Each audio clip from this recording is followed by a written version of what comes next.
Hello, everybody. I'm so excited to be here today with my friend Brad. And I'm Dr. Shiroko, owner of Heart to Heart Medical Center, and the author of the book, Healing When It Seems Impossible: 7 Keys to Defy the Odds. And I'm here today with my friend Brad, who is a physical therapist who has been working with elderly people for over 20 years and has helped so many people live better lives and function better in their lives. And he's created a plan to help elderly people who have dementia and uh, mental issues function better, and to help their families function so that they can manage everything in a better way. So, Brad, thank you so much for being here. I'm so excited to have you. Well, thank you for having me. This is amazing. So I really appreciate the opportunity. Yeah, thank you. So, tell me a little bit about why you got into doing this for people. Tell me a little bit of your story. Sure. So I graduated from PT school 2005, and I've been doing it for since then and working with in the home care area. I've been doing the transitional care, and I've gotten to the point now where it's maybe not as much fun as it used to be. So I wanted to branch out and do something that was maybe a little more helpful for people. And I realized that there's a way where we can plan for things that are going on with our older parents, and especially with Alzheimer's dementia, that nobody's ever talked about before. So developed a plan on how to do it and wanted to help families challenge the status quo when it comes to Alzheimer's and dementia. Tell me a little bit about like what problems you encountered when you were working with people that led you to this place of um, wanting to help people in the way that you are now. Sure. The biggest thing I found was just lack of knowledge, right? Like I take my knowledge for granted. I do it every day. I see it every day, but simple things that people didn't know that would help them out so much Mhm. is what I really wanted to get out to other people. And that just progressed to, okay, what now needs to happen to solidify that so that they can maintain it and use it instead of just being bits of knowledge. And Mhm. so the educational thing is really where this stems from. Yeah. I have so many clients whose parents are getting older, and even if they don't have Alzheimer's or dementia, they're struggling with taking care of themselves on a day to day basis. Is your program oriented towards helping them stay at home and be able to function in their lives for a longer period of time? Yeah, it really can help anything. So I it helps with people who want to keep their parents at home. It helps with people who are thinking about moving them to memory care or assisted living. It really, the plan is a living document where it can change and adapt with whatever the situation is for your aging parent. So it's super cool. I love it. Cool. Do you have any suggestions or tips for people to help them, like short term tips that they could use right now?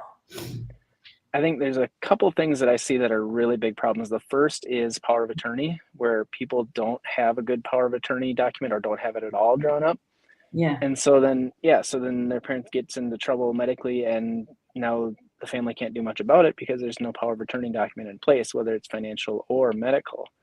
And sometimes people have it done the wrong way, where it's drawn up by a regular attorney, not an elder law attorney, which then, if it's done wrong, then there's no actual power in the power of attorney to do what you need to do. It's like having a primary physician do a heart surgery. It's not going to go well. So Mhm. And how do you suggest, like, I have one client whose parents, she has 3 siblings. So there are 4 kids. And the parents are kind of, and the parents live separately. And one of them has a little bit of dementia, and the other one is having trouble like organizing her life. And so they're arguing all the time, and they're trying to figure out how to organize everything. And it creates a lot of frustrations. Like, is there, in your program, is there a way that you can help them sort of not have all those arguments? And because I think that's the thing, is that when you have multiple siblings and separated parents, like how to organize that whole thinking process. Yeah, there's actually a learning module in our program specifically around family dynamics and communication. One of my coaches on my team, actually, that's their specific role, is to help kind of deal with that and talk through it with our clients and that kind of thing. And Mhm. even my wife's family, her grandma just died. They have 10 kids, and I Wow. never would have thought it was an issue. And Yeah. all of a sudden, the house, what's going to happen to the house? Well, now everybody wants the money from it, and I never would have imagined that. But there's the family dynamics, like you say, just trying to figure out what's going to happen with that, or what's going to happen. I talked to a gal earlier today, a prospective client, and she was saying, I'm not on the same page as my sisters at all, but I feel like I'm in the right and they feel like they're in the right. And how do you settle it, right? It's a very delicate situation, and Yeah. usually professional help is going to be the best way forward, whether it's a certified senior advisor or even a mediator or something like that. Yeah.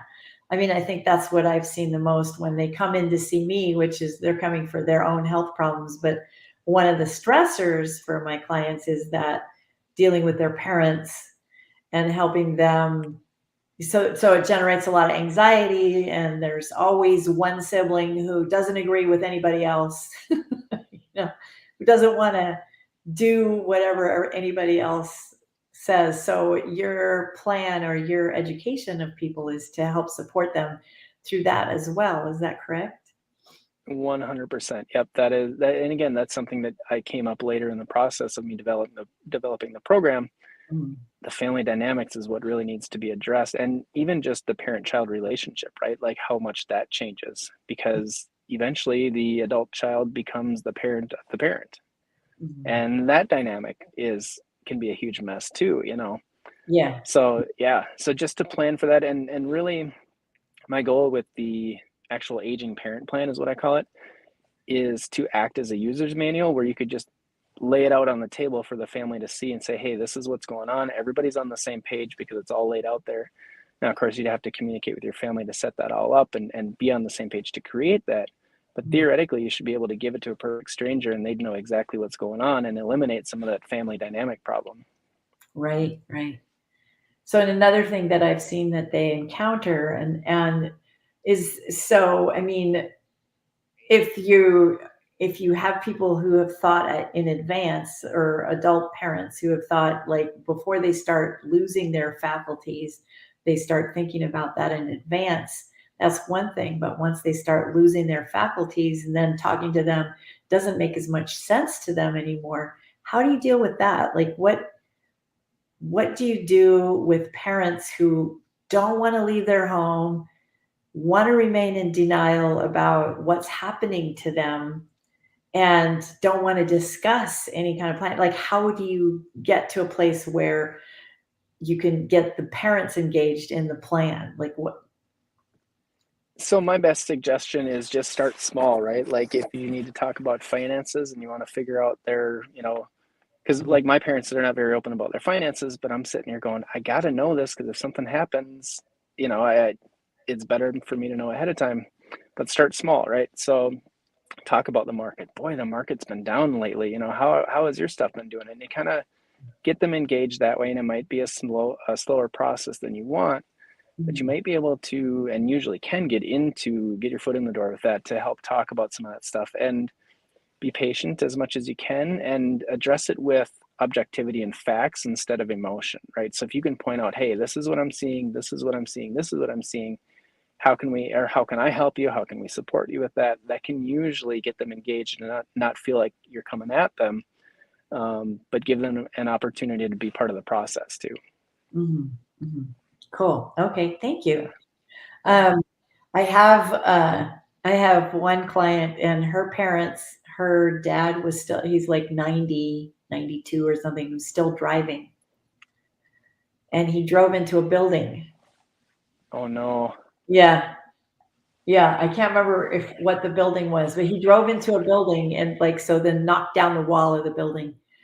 Um, and so of course they had to take away his driver's license. And so that's another thing, is dealing with things like transportation and wanting to stay in your home. And so this person's parent, the wife, the mom, is 89 or 90 or something, and the dad's 92. and they've been living in their home and they don't want to leave their home. They've lived there for like 60 something years and they don't want to leave their home. So how do you help them get to a place where like, well, maybe, move on to something else? That's the $1,000,000 question, right? Yeah, And literally. it, yeah, it does come down to where you want to spend money for the most part. Like, Yeah.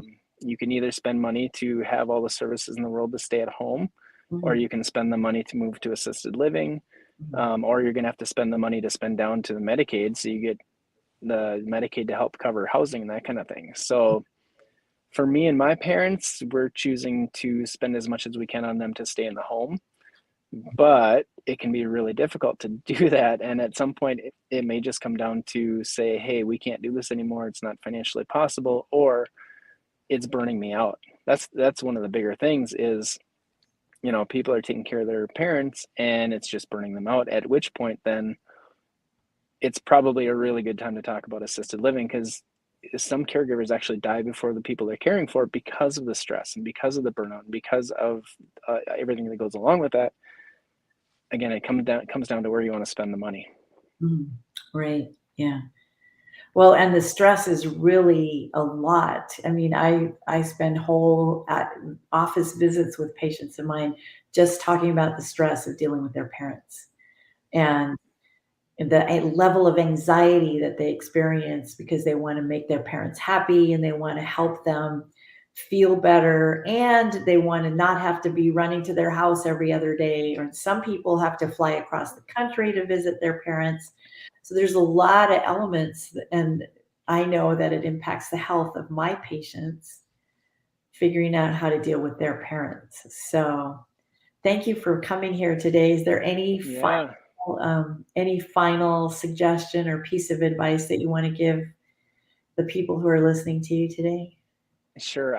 My biggest piece of advice is obviously plan for the future, but a big part of that is speaking with an elder law attorney. If you haven't spoken to an elder law attorney, again, it's kind of like the surgeon versus the primary care doc.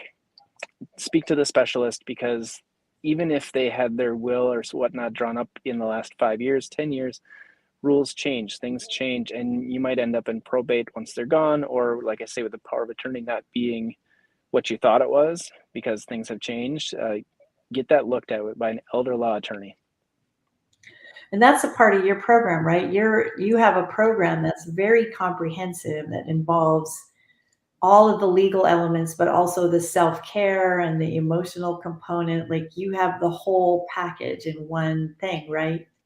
Yes, ma'am. Yeah, we have a team of 9 of us. Everything from elder law to, for me, the physical therapy, mobility, home safety part. I've got a care advisor. I've got even a placement specialist who can help you have those difficult conversations if you need to. It's as comprehensive as I could have even ever thought of. It's there's nothing like it in the country. So And it doesn't matter where a person lives, they can contact you no matter where they live, right? exactly, yep. It's all virtual. It's all over Zoom, or if a phone call is needed too, we could do that. It, we can't step into situations because of licensing issues and things like that. But our goal is to coach you through it and to be there when things happen. Cool.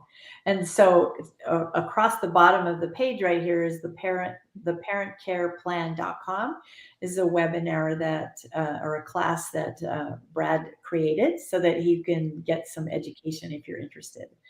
Thank you so Yep. much for being here. It's so nice to have gotten the chance to talk to you. Nice Thank to you see you, so much. Shiroko. Thank you. Thank you.